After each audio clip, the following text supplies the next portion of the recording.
ustedes gracias a Hospital Nacional, tan nacional como tú, abriendo sus puertas para compartir experiencias.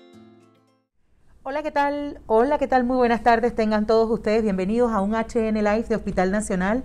Hospital Nacional abriendo sus puertas para compartir experiencias. En la tarde de hoy, pues nada más y nada menos, vamos a compartir un tema sumamente interesante para todos nosotros, un tema que realmente es importante que podamos tomar en cuenta. Esta semana nos encontramos en el Día Mundial de la Diabetes, pero cuando hablamos de diabetes hay muchos términos relacionados, así que estaríamos hablando de obesidad y sobrepeso como enemigos a la vista.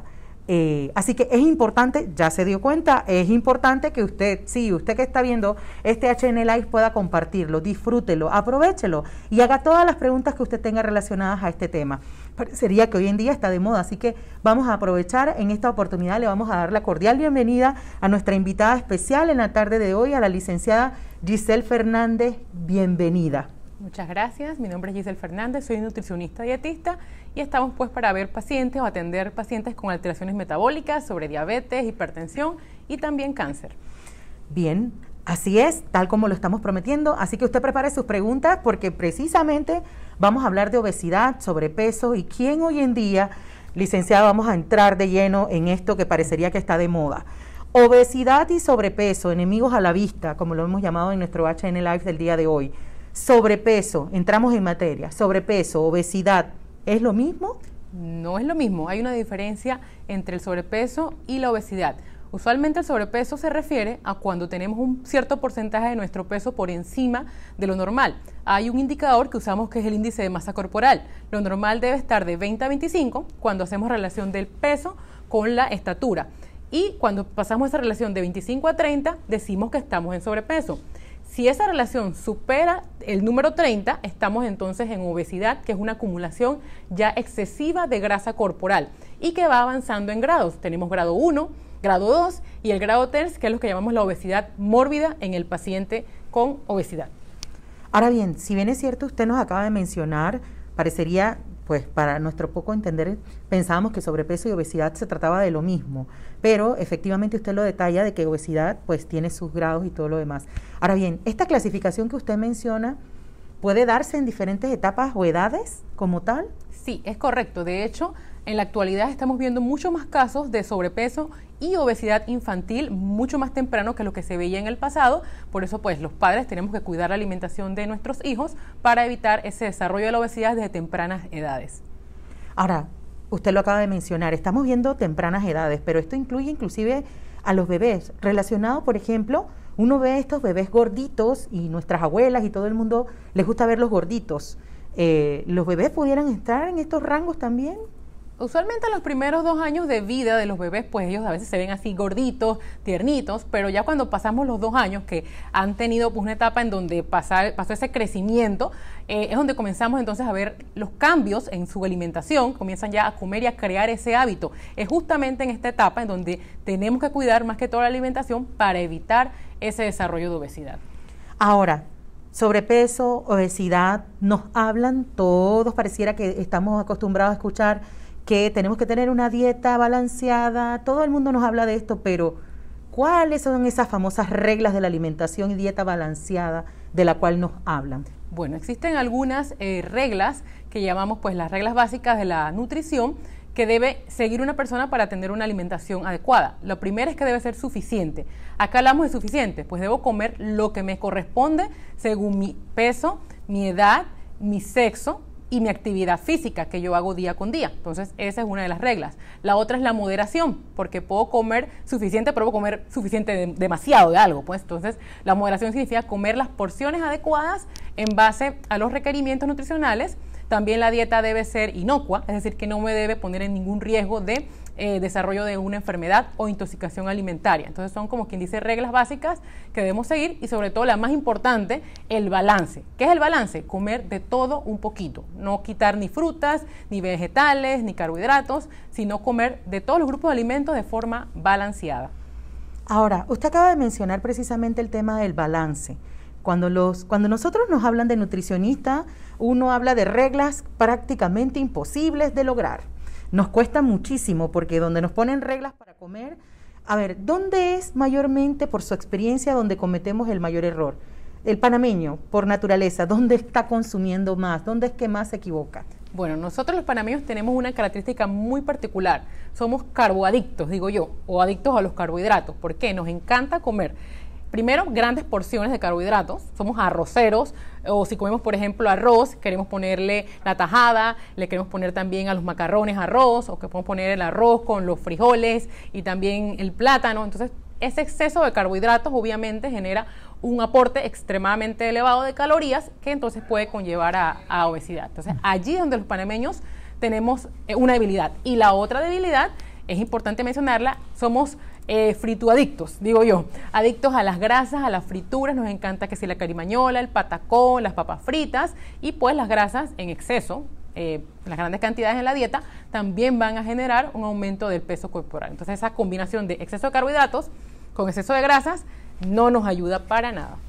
Ahora bien, pero usted maravillosamente en la explicación que nos está haciendo y como usted bien lo ha mencionado, nosotros y aprovechando que estamos en el mes de la patria donde nos queremos volver más panameños que nunca, ¿cómo controlarlo frente? ¿Quién se puede evitar comer unos ricos patacones fritos con un pescado frito, unas buenas hojaldres hechas por nuestras abuelas?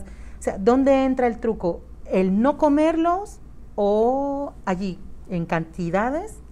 Ahí entra la regla de la moderación. No es que no podamos comer nuestros ricos patacones con nuestro pescado frito que es tan autóctono de nuestra población y pues obviamente forma parte de nuestra cultura y se disfruta. El asunto es hacerlo con moderación. No todos los días, ni siquiera 2 o 3 veces por semana. Podemos hacerlo cada 15 días, de manera que podamos controlar esa ingesta de grasas. Por ejemplo, un día de vez en cuando, si queremos desayunar un hojaldre, no pasa nada, nos podemos desayunar nuestro hojaldre, pero no puede ser nuestra constante de que todos los días desayunemos frituras o de que todos los días comamos grasa en nuestra alimentación. Esa es el secreto, como quien dice, la regla principal. Ahora bien, cuando nosotros hablamos de precisamente esa dieta balanceada, comer saludable, ya sabemos, todos los que están conectados, ve qué interesante es, ya la licenciada lo ha mencionado. Usted cómase sus patacones fritos moderadamente como premio una vez cada 15 días o algo parecido.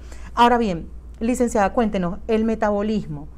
Algunos culpan al metabolismo como precisamente el culpable de que no estemos en el peso adecuado. ¿Cómo ocurre esto? Metabolismo, dieta balanceada, ¿qué hay de cierto en todo esto? Bueno, vamos a explicar un poquito qué es el metabolismo para poder entender el concepto. El metabolismo es ese gasto de energía que tiene mi cuerpo en base a las características propias que uno tiene. Si eres hombre, si eres mujer, cuánta actividad física haces, etcétera, ¿okay? Entonces, ese metabolismo, que se llama tasa metabólica basal, ¿okay? Cuando somos pequeños o somos niños, pues es mucho mayor porque el gasto energético es mayor y estamos en crecimiento, pero a medida que vamos envejeciendo, esa tasa de metabolismo basal que llamamos va disminuyendo. Entonces, ¿cuál es el problema?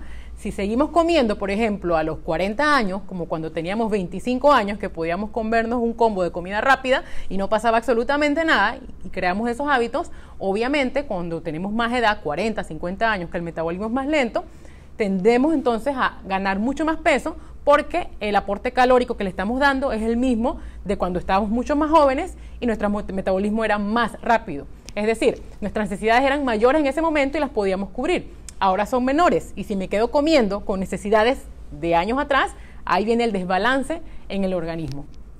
Ahora bien, licenciada, estamos hablando de balance, estamos hablando de comer moderadamente y de poder disfrutar de todos los grupos alimenticios como tal, proteínas, carbohidratos.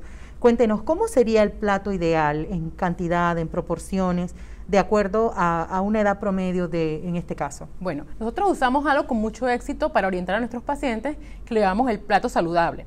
El plato saludable consiste en cómo yo debo diariamente armar mi plato según cada tiempo de comida. Por ejemplo, si fuese un desayuno, podemos incluir en ese plato la mitad, debemos tratar de incluir una fruta o una porción de fruta. Por ejemplo, una proteína, que puede ser un huevo sancochado, y una porción de carbohidratos, que pueden ser, por ejemplo, 1 o 2 rebanadas de pan, dependiendo de mis necesidades, ¿okay? Ese sería un ejemplo de un plato saludable para un desayuno. En el almuerzo o la cena, deberíamos procurar que la mitad de ese plato esté contenido a través de frutas y vegetales, específicamente ensalada. Puede ser vegetales cocidos o ensalada cruda.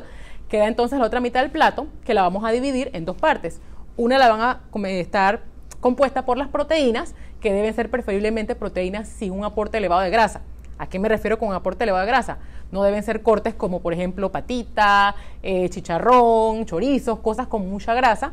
Y el otro espacio que nos queda, el otro cuarto del plato, lo deben incluir los carbohidratos, que como les mencioné anteriormente, no debe ser la combinación, por ejemplo, de arroz con macarrones o plátano con el arroz o ensalada de papa con arroz, porque estamos hablando de 2 carbohidratos en el mismo plato.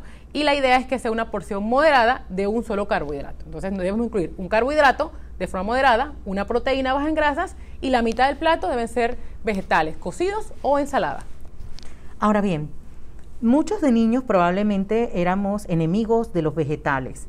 ¿Hay alguna forma en que nosotros, aquellos que no consumen vegetales, pudieran reemplazarlo por algún otro, no sé, algún otro alimento que pudiera reemplazar los vegetales para los que no les gusta? Bueno, lamentablemente para los que no les gustan los vegetales tenemos la mala noticia de que nada va a reemplazar el aporte de todos los nutrientes que tienen los vegetales y las frutas, y les voy a explicar por qué.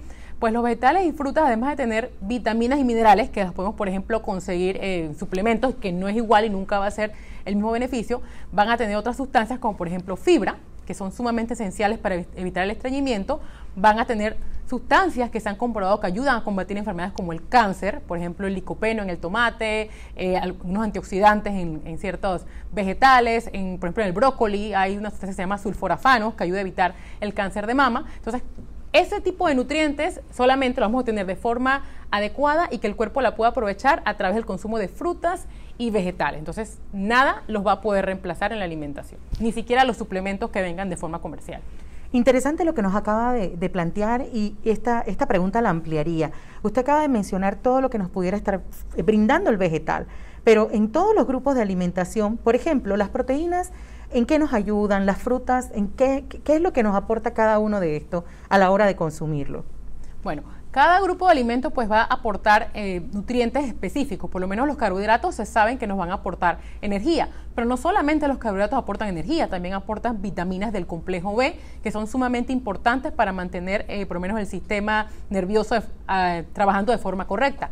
También las proteínas nos van a aportar aminoácidos que nos van a ayudar a mantener la masa muscular, lo cual es sumamente necesario porque a medida que vamos envejeciendo es una de las primeras cosas que se va perdiendo, la masa muscular. También lo que son frutas, vegetales, como les comenté, nos van a aportar fibra, todos estos nutrientes que le llamamos antioxidantes, le llamamos alimentos funcionales, porque no solamente aportan vitaminas y minerales, sino que te aportan otras cosas que no vamos a poder conseguir ni con suplementos. Y pues las grasas, a pesar de que sabemos que su exceso genera obesidad, también aportan ciertas vitaminas que solamente vamos a encontrar dentro de las grasas, por ejemplo, como la vitamina E, que es antioxidante, y la vamos a encontrar en las grasas buenas, que esa es la diferencia con respecto cuando hablamos de grasas buenas y de grasas malas. Ahora, ya que lo menciona, hablamos de grasas buenas y grasas malas.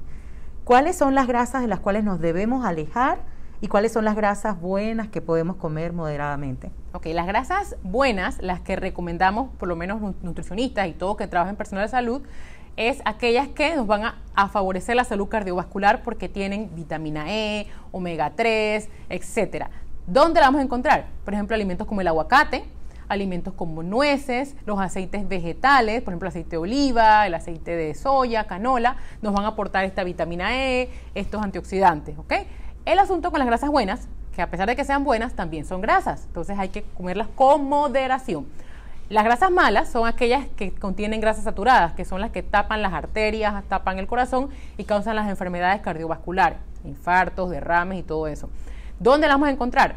Bueno, aquellos alimentos de origen animal excesivamente grasosos, como por ejemplo, como mencioné, chicharrón, en las cortes de carnes muy grasosos. Por ejemplo, no es lo mismo un filete o un lomo que, por ejemplo, una costilla, que tiene mucho más grasa. Entonces, en esos cortes grasosos vamos a encontrar más grasa saturada. Ahora bien, estuvimos hablando detrás de cámara que obviamente existen hoy en día muchas tendencias en cuanto a la alimentación. Hoy en día, y que hablábamos detrás de cámara, precisamente cuál era la posición que tenían los nutricionistas frente a toda la gama de opciones. Están las personas que son veganas, están las personas que hoy en día practican keto, están las personas, hay un número de opciones. ¿Qué recomendaciones hay para quienes han decidido elegir un estilo de alimentación de este tipo? Bueno, es muy importante que cuando uno decide cambiar su alimentación, busquemos orientación de un profesional. No tenemos nada en contra en cuanto a una persona si decide ser vegana, pero sí debemos explicarle que hay riesgos de deficiencia, por ejemplo, de vitamina B12, vitaminas del complejo B o hierro, por ejemplo, si una persona decide ser vegana. Entonces lo que hacemos es educarle y enseñarle cuáles son esas combinaciones adecuadas que debemos hacer para poder obtener los nutrientes que estamos eliminando. Igualmente en el caso de otros tipos de dietas, por ejemplo la dieta cetogénica, que está tan de moda y sé que es un tema que siempre la gente pregunta, en donde pues quitamos carbohidratos. Es muy importante enseñarle a hacer el balance de cuáles son esas fuentes de grasas que vamos a hacer en dieta cetogénica para evitar desarrollo de dislipidemias, es decir, aumento de colesterol, LDL, por comer grasas no buenas. Y pues las consecuencias también de quitar alimentos como frutas y vegetales y carbohidratos en general de su dieta o su alimentación. Otra de las preguntas que nos llama la atención, y bueno, todo el que está conectado, hágase las preguntas, ya como lo prometimos, iba a ser sumamente interesante y tenemos un montón de preguntas aquí en lista que vamos entonces a realizar. La pregunta que nos trae, tenemos muchas chicas conectadas. Licenciada, ¿por qué la diferencia entre el varón y la mujer a la hora de consumir y de bajar de peso? Bueno, tenemos una diferencia importante que consiste en la composición corporal. Afortunadamente para los hombres ellos tienen más masa muscular y menos grasa. Desafortunadamente nosotras las mujeres tenemos más grasa y menos músculo. Esa grasa en las mujeres tiene una función, es poder usarse como reserva en el momento ya sea del embarazo y durante la lactancia. Entonces esa diferencia entre la composición corporal de la grasa es lo que hace la diferencia entre el metabolismo. A mayor masa muscular, nuestro consumo de calorías va a ser mayor. Por eso es que es tan importante tener una ingesta adecuada de proteínas para evitar la pérdida de masa muscular y mantener así un buen metabolismo. Ahora bien, no significa que el hombre, por el hecho de que queme grasa con mayor facilidad, significa que va a comer todo lo que le da la gana, ¿no? Vamos a mantener el balance entre todos. Cuénteme, también conversábamos un poco sobre tiempo, actividad física versus ejercicio. ¿Cuánto es lo que debemos generar por semana, por día? Sus recomendaciones. Bueno, muy importante la parte de actividad física y ejercicio, porque no es lo mismo. A veces tendemos a confundir el concepto de actividad física con ejercicio. La actividad física es toda actividad que yo hago durante el día. Si me levanto a las 4 de la mañana, camino a la parada, luego me bajo en la parada de mi trabajo y camino hacia mi trabajo, todo eso que yo hago cuando regreso a la casa, que barro, trapeo, toda la actividad que yo hago durante el día es mi actividad física. El ejercicio es cuando, por ejemplo, yo agarro mis zapatillas, me las pongo y digo, bueno, voy a caminar 40 minutos de aquí hasta el parque y regreso. Cuando dispongo un tiempo específico para hacer actividad en movimiento, en donde genero pues cierto gasto de energía, eso es ejercicio. ¿Qué se recomienda? Recomendamos que debemos hacer como mínimo a la semana 150 minutos de ejercicio. Usted decide si lo quiere hacer. Por ejemplo, 3 veces a la semana, 50 minutos, o 5 veces a la semana, 30 minutos. La idea es que al final de mi semana yo haya sumado 150 minutos de ejercicio, no de actividad física. Cuando hablamos, ¿qué es importante? ¿El balance? ¿Bajar de peso? Allí, ¿cuál sería entonces la prioridad? Bueno, lo más importante para toda persona es aprender a tener una alimentación saludable que le permita mantener un peso saludable. De que va a haber una ganancia de peso a través de los años, eso no lo vamos a poder evitar nadie. Ustedes ven estas artistas jóvenes, hermosas, cuando tenían 20, 25 años y cuando uno las ve en la actualidad que tienen 50, se mantienen delgadas, pero uno las ve que tienen un poquito más de peso que hace 25, 30 años atrás. O sea, la ganancia de peso con los años es inevitable, pero sí podemos hacer cuidado de nuestra alimentación para que esa ganancia de peso que se va dando con el lentecimiento propio del metabolismo por la edad no sea tan marcada y nos mantengamos alejados de la obesidad. Ese es el primer objetivo para mantener un buen nivel de vida. Ahora, parecería que en el momento en que nos mencionan dieta, todo el mundo entra en shock y siente que es aburrido. Siempre que a uno le dicen dieta, las cosas no saben bien o no tienen sal o no tienen azúcar. ¿Es realmente un mito, una realidad? ¿Cómo usted como nutricionista lo maneja con sus pacientes? Bueno, definitivamente es un mito. El concepto dieta, o más bien la palabra dieta, significa todo lo que comemos. ¿Qué quiere decir esto? Que todos los días todos estamos a dieta, porque todo lo que tú te comas es tu dieta, ¿ok? Entonces tenemos que dejar de pensar en el concepto de dieta, de que voy a restringir mi comida o voy a comer sin sal. No. Debemos pensar en una alimentación saludable, en un plan de alimentación que se ajuste y se adapte a mis necesidades, a mis requerimientos y lo más importante, a mi estilo de vida. Licenciada, y alguien del grupo también nos pregunta, esta pregunta es importante. La mayoría de las veces relacionamos al desayuno con frutas. ¿Qué hay de aquellas personas que el desayuno lo hacen totalmente basado en frutas? Bueno, es importante mantener el balance. Como comentábamos, debemos incluir en cada tiempo de comida un alimento de cada grupo. Porque si bien es cierto, la fruta es nutritiva, es importante incluirla, pero también es importante darle proteínas al cuerpo, sobre todo en las mañanas, para poder tener esa reserva de aminoácidos y mantener la masa muscular y ese aporte de energía que nos van a dar los carbohidratos, inclusive ese aporte de grasa que puede ser, por ejemplo, una cucharadita de mantequilla con tu pan, no tiene ningún problema. El problema es cuando sacamos el balance de nuestro plato y quitamos grupos de alimentos o comemos solamente un solo grupo. Ok, interesante. ¿Y qué hay de cierto, mito, realidad? Usted me podrá decir, ¿qué hay de cierto que no podemos comer fruta después de ciertas horas del día? Sí, no sé por qué existe ese mito de que después de las 6 de la tarde la fruta se convierte como en el enemigo número uno de uno. Realmente lo importante es el aporte calórico del día, porque de nada sirve que te comas 3.000 calorías antes de las 6 de la tarde si tu requerimiento es solamente de 1.500. Si te las comes antes de las 6 o después de las 6, da lo mismo. El balance entre el aporte de calorías que tú debes tener y las que ingieres es lo que te va a asegurar el peso correcto. Otro de los temas que surgen cuando uno visita a un especialista como usted en la parte de nutrición es nuestro querido y amado café. ¿El café interfiere en la dieta? ¿Cuál es el papel del café? ¿Debemos dejarlo? Por allí algunas personas dicen, no, que me quiten todo menos el café. ¿Qué opinión usted tiene sobre el tema del consumo del café? Bueno, el café es un alimento pues que culturalmente forma parte de la alimentación de muchas personas alrededor del mundo. Es un alimento que se sabe que tiene beneficios, pero como todo en esta vida, hasta lo bueno en exceso es malo.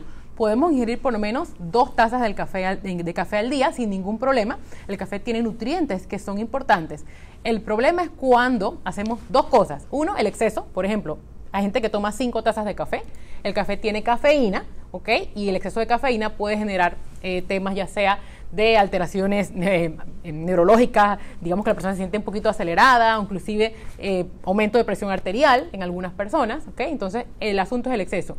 Y la otra parte con el café, en donde pues ahí sí yo me opongo, como quien dice, es con qué lo combino. No es lo mismo mi cafecito con leche y una cucharadita de azúcar que agarrar un latte y echarle crema y le echo sirope de chocolate y le pongo todo lo que no debo comer y lo lleno de azúcar. Entonces ya convierto mi café, que es positivo, en un alimento que me está pues llenando más de calorías que de nutrición adecuada. Entonces ese sería el pequeño inconveniente con el café. Es cierto, y usted me dirá si es mito o realidad.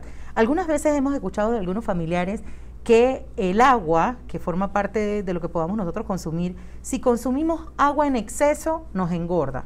¿Qué hay de cierto? Bueno, lo más importante que tenemos que decir es que el agua es la única cosa, el único alimento que no tiene calorías. O sea, que de por sí ya sabemos que el agua no va a engordar, ¿ok? ¿Cómo debemos ingerir el agua? Hay gente que me dice, pues por ejemplo, pacientes que llegan, licenciada, yo me tomo 3 litros de agua al día, ¿ok? El aporte de agua en la dieta va acorde con mi requerimiento calórico. Por ejemplo, si mi ingesta de calorías debe ser 2.000 calorías al día, yo debo consumir 2 litros de agua, es decir, 2.000 mililitros, que serían 2 litros de agua, ¿ok? Va directamente relacionado en cuántas calorías yo voy a ingerir. No es necesario ingerir más de lo que debemos, obviamente tampoco es bueno ingerir menos de lo que debemos. Debemos consumir, basado en nuestro requerimiento de calorías, la ingesta de agua. Ahora, cuando nosotros, y muchas de las chicas que están conectadas también están en su etapa de embarazo, ¿cómo es la alimentación de las chicas durante el embarazo? Pareciera que durante el embarazo es la única forma en que nos excusamos en que tenemos que comer por 2. ¿Qué hay de cierto allí? ¿Cuánto debiera ser el consumo en cuanto a las chicas embarazadas? Bueno, eso es un gran mito que pues hay que desmentir. Esa frase que nunca me ha gustado de que debemos comer por 2 en el embarazo, yo la cambiaría de que debemos comer para 2, ¿ok?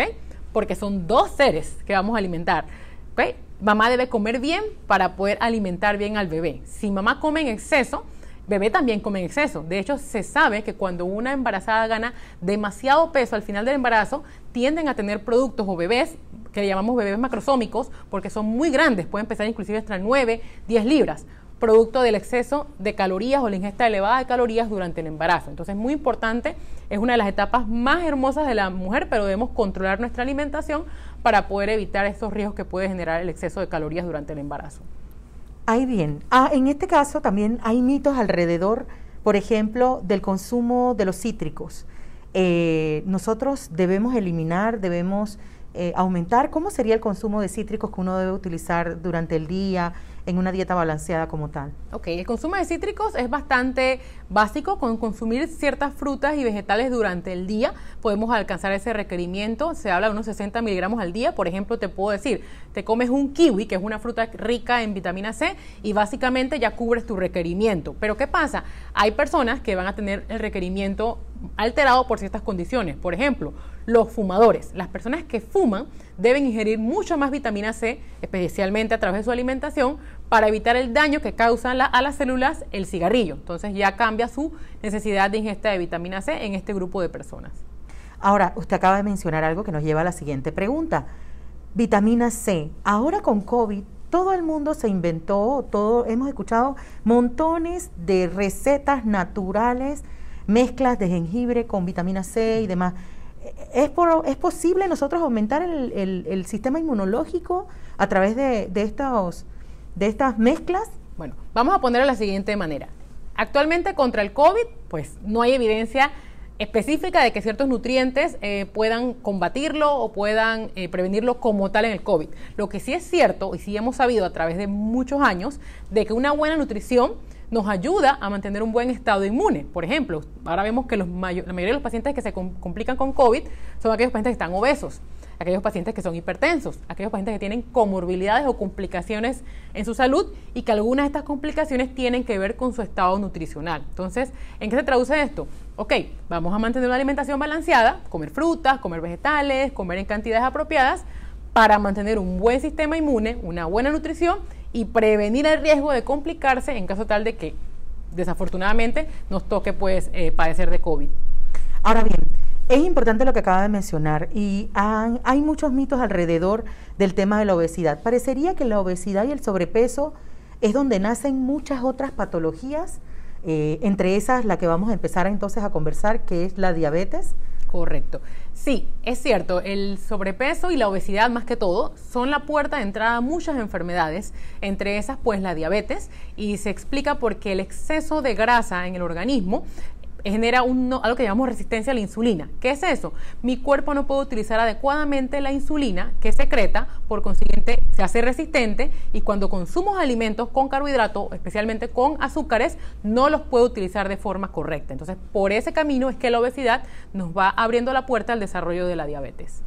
Ahora bien, ¿qué es la diabetes? ¿La diabetes es un desbalance? ¿La diabetes, qué es la diabetes cuando hablamos, licenciada? Sí, la diabetes es un conjunto de alteraciones pues metabólicas, básicamente consiste en que cuando yo consumo alimentos con carbohidratos, mi cuerpo necesita secretar insulina, que es como quien dice la llave de entrada para poder que lo utilice adecuadamente el carbohidrato. Entonces, ¿qué pasa? Por ejemplo, me comí 2 rebanadas de pan, ¿okay? Mi cuerpo necesita insulina para que esas 2 rebanadas de pan las convierta en energía, en glucosa, ¿okay?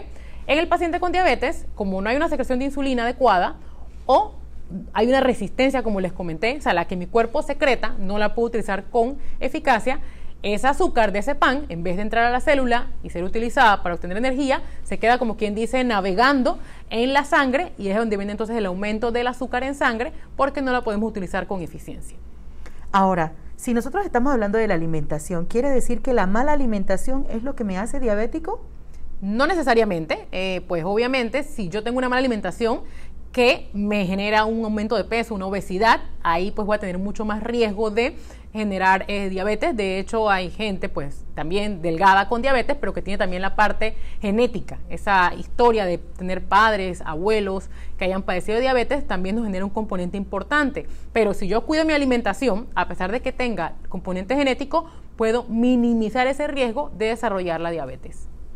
Ahora, nosotros, si bien es cierto, estamos hablando de diabetes y parecería que nosotros estamos relacionando al diabético con la obesidad, pero pueden haber diabéticos que no sufran de sobrepeso, ¿verdad? Es correcto, ahí pueden haber diabéticos que por diferentes causas, por ejemplo, algunas causas que pueden generar diabetes, que no son obesidad, son infecciones que pueden dañar el páncreas, Eso puede generar que el paciente desarrolle una diabetes.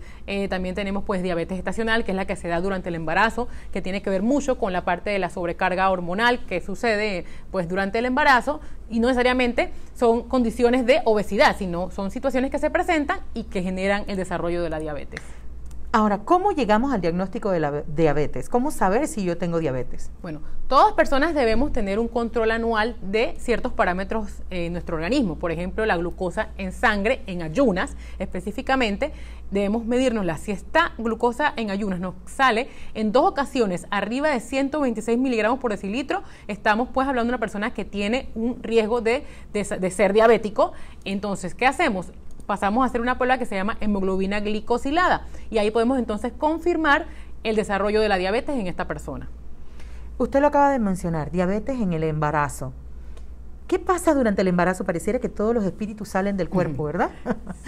¿Qué pasa? ¿Por qué la mujer pasa por esa transición de diabetes gestacional, licenciada? Sí, bueno, esos espíritus, como tú los mencionas, pues tienen que ver mucho con la parte hormonal. Recordemos que durante el embarazo el cuerpo secreta muchas hormonas para mantener pues ese producto de forma viable, forma adecuada, y pues algunas personas, unas mujeres, tienen tendencia pues a poder desarrollar diabetes durante el embarazo, producto de que esa carga hormonal puede generar una alteración en el metabolismo, y pues generamos esta diabetes, que es transitoria.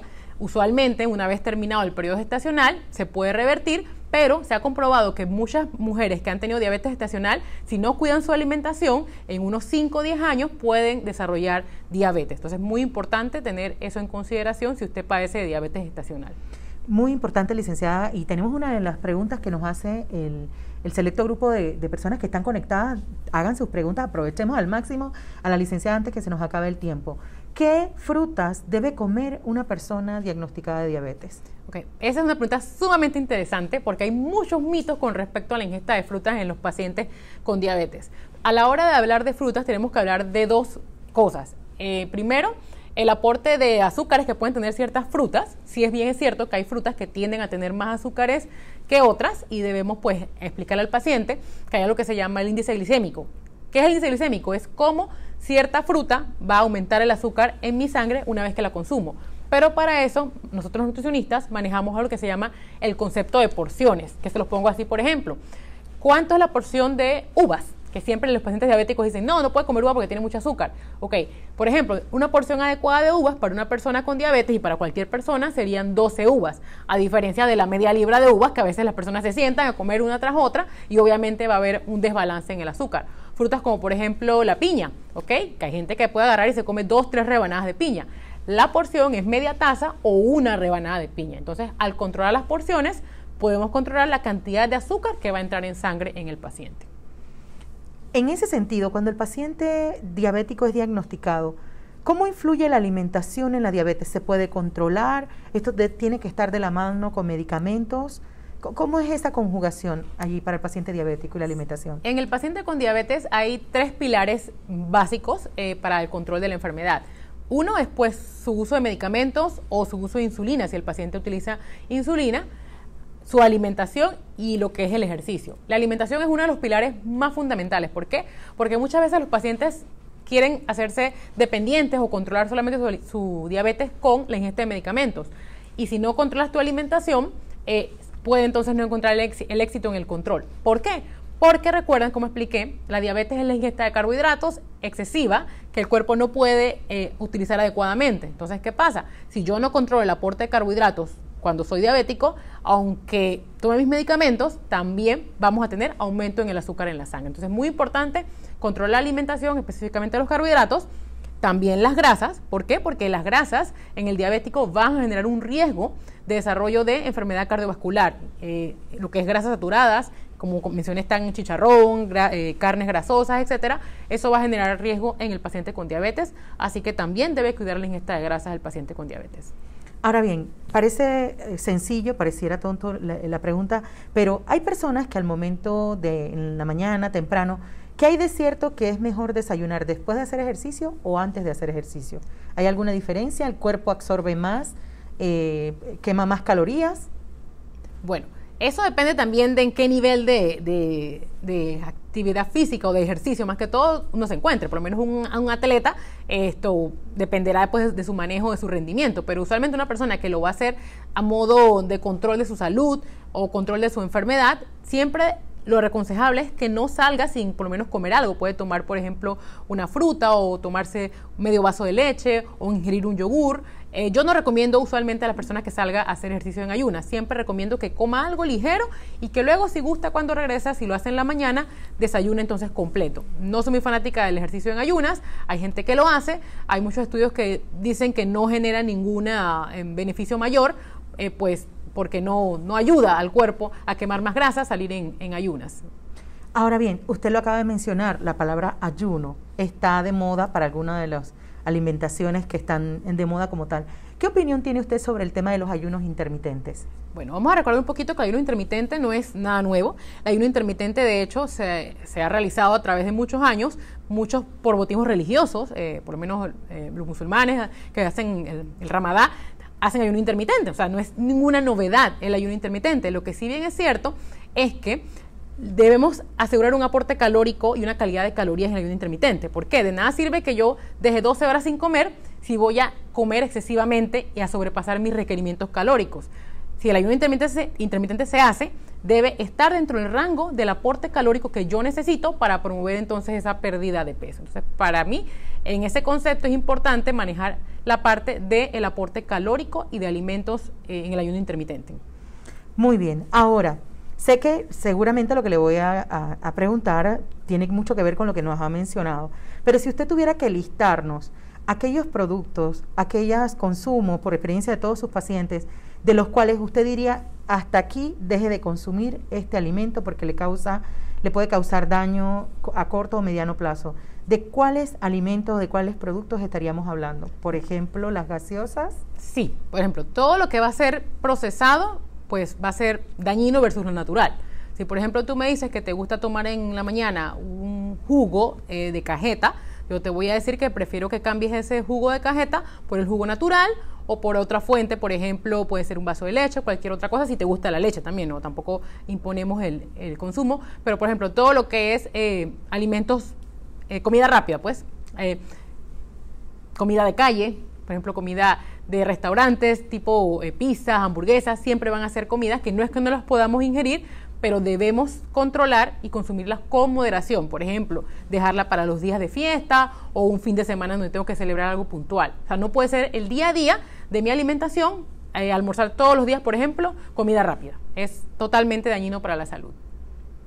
Ahora, tenemos varias preguntas porque de verdad que es sumamente interesante todo lo que estamos hablando y cuando hablamos de alimentación es un tema que nos une a todos. Por acá nos preguntan, si yo tengo presión alta, ¿puedo sufrir de diabetes y viceversa? Bueno, usualmente lo que es diabetes e hipertensión vienen muy casados, pero casi siempre el paso de los hechos es al revés. Casi siempre el que sufre de diabetes termina sufriendo de hipertensión, porque la diabetes, una de sus complicaciones es ir dañando los riñones. Y los riñones son los encargados de controlar lo que es la presión arterial. Ahora bien, es cierto, si la persona es hipertensa, igual debe cuidar su alimentación, porque si no la cuida y sube, por ejemplo, de peso, eso lo coloca automáticamente, el hecho de ser hipertenso, en un mayor riesgo de desarrollo de diabetes. O sea, vienen como casadas, aunque no es específicamente dependiente la una de la otra.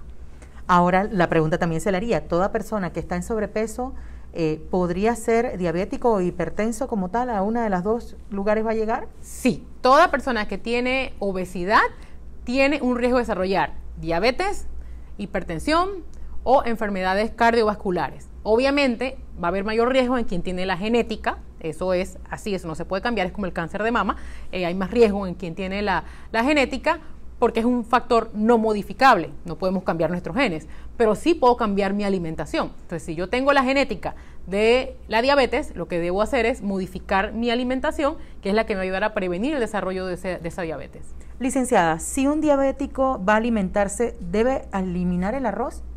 No necesariamente, de hecho no recomendamos que el paciente elimine ningún grupo de alimentos. Lo que le enseñamos es cuántas porciones o qué cantidad él puede consumir de cada grupo de alimento en cada tiempo de comida para que mantenga un balance con base a los requerimientos que él tiene. Ok, igual un diabético se debe alejar totalmente de cualquier consumo de dulces, helados, porque uno relaciona que el diabético no puede comer ni helado ni dulces y no puede participar de ninguna fiesta porque no puede comer eso. Bueno, no necesariamente. Todo en esta vida pues tiene una excepción.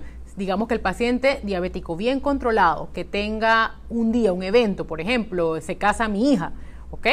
Ese día usted se quiere comer su postre, perfectamente puede hacerlo. El asunto es que no puede ser la constante. O sea, el paciente con diabetes debe evitar, por eso uso la palabra evitar y no eliminar, evitar lo más que pueda la ingesta de azúcares. De vez en cuando, en ciertas ocasiones puntuales y especiales, se le puede permitir y se le enseña inclusive cómo controlar. Por ejemplo, si vas a comer pastel, vamos a cortar entonces un poquito de arroz y entonces en la cena no comes tanto carbohidrato, sino que bajamos un poquito. Se le puede enseñar, pero no necesariamente ser tan estricto de que no vamos a comer más nunca ningún postre o ningún dulce ni nada por el estilo.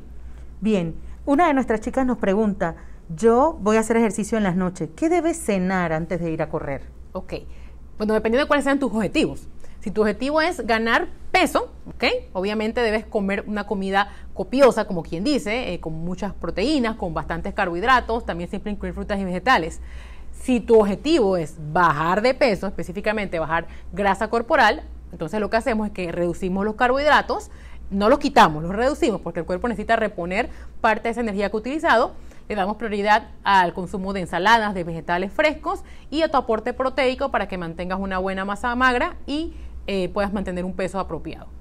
Cuando habla de porciones, licenciada, eso lo relacionan mucho con la parte, la palma de la mano. ¿Eso es cierto, las porciones? Sí, usualmente le enseñamos a las personas a poder medir, porque usualmente en casa, si tú tienes una taza de medir y lo haces en casa, pero cuando estás, por ejemplo, en la calle que vas a comer, usamos estrategias. Por ejemplo, usted puede medir sus alimentos con la palma de la mano. ¿Qué es lo recomendado? Por ejemplo, el aporte de proteína debe ser la palma, sin los dedos, ¿okay? Puedo utilizar esta parte por aquí. Usualmente va correlacionado el tamaño de tu palma de la mano, ¿ok? Con tu ingesta proteica. Una persona pequeña que tenga una mano pequeña, más o menos eso se correlaciona, puede ser 2 o 3 onzas. Una persona más grande, que obviamente su mano va a ser más grande, asimismo va a ser correlacionado el aporte proteico. Entonces, por ejemplo, ¿qué más podemos medir? Un pedazo de queso, por ejemplo, una onza de queso es el tamaño del dedo. Un quesito blanco que sea de este largo y de este ancho puede ser, por ejemplo, una porción de queso. Por ejemplo, una cucharadita de mantequilla, podemos medirla con el pulgar, usamos lo que es la falange, la primera falange, y este es el tamaño, por ejemplo, de una cucharadita de mantequilla. Los vegetales, ¿cómo podemos medirlo? Ponemos las manos así, como si estuviéramos cargando algo, y más o menos lo que me quepa en esta cantidad es una taza de vegetales o de ensalada. ¿Qué más podemos usar? El puño. Con el puño más o menos podemos medir una taza. Digamos, si yo quiero saber el arroz, qué cantidad es, más o menos el tamaño que tiene mi puño me puede servir. O por ejemplo una fruta, yo hago el puño, más o menos una manzana que tenga este tamaño, me va a decir que es la porción apropiada para poder ingerirla. Y es una forma de poder controlar las porciones sin tener que estar midiendo con una taza, cuando estamos por ejemplo en calle o pues cuando ya nos hemos aprendido cuánto nos corresponde, nos permite facilitar la hora de medir los alimentos. Licenciada, cuando hablamos de las enfermedades cardiovasculares que usted hablaba hace un rato, producto del tema de la obesidad, ¿de qué enfermedades estamos hablando cardiovascularmente? Ok, cuando hablamos de enfermedades cardiovasculares, pues la de mayor riesgo, la hipertensión, que tiene que ver mucho con obesidad, con ingesta de sal, ¿okay? Muy importante, y no solamente ingesta de sal, sino también ingesta de sodio. Muchos alimentos tienen lo que llamamos el sodio agregado o añadido, entonces es muy importante no solamente la ingesta de sal, que es la que yo le agrego a la comida, sino el sodio que tienen ciertos alimentos preparados, por ejemplo las sopas de paquete, todo lo que viene en frascos, en botellas, que ya viene industrializado, nos va a aportar más sodio. Entonces esa, la hipertensión. Y la otra son las dislipidemias. ¿Qué son las dislipidemias? Cuando me hago mi examen de sangre y se me sube el colesterol, los triglicéridos, el LDL, que son las malas, como quien dice, y el HDL, que es la grasa buena, que nos protege en el organismo de estas enfermedades, se disminuye. A eso nos estamos refiriendo. Igual hay otras enfermedades cardiovasculares, pero usualmente las que están más relacionadas con lo que es la obesidad y la alimentación son estas dos. Bien, tenemos en el grupo de las personas que están atentas una persona que pregunta, pero sobre la alimentación de un bebé de 13 meses. Ok. ¿Qué alimentos le recomendaría en estas tempranas etapas? Bueno, muy importante a los niños después de los 6 meses, que comienza lo que se llama la lactación, que es esa introducción de alimentos sólidos, es irle dando a probar alimentos de poco en poco. ¿Qué se recomienda? Cada 3 días introducir un solo alimento. Por ejemplo, comenzamos con las frutas en la primera etapa, luego cuando van pasando entre los 6, 8, 9 meses, se pasa entonces a las menestras, la yema de huevo. Siempre incluir alimentos cada 3 días.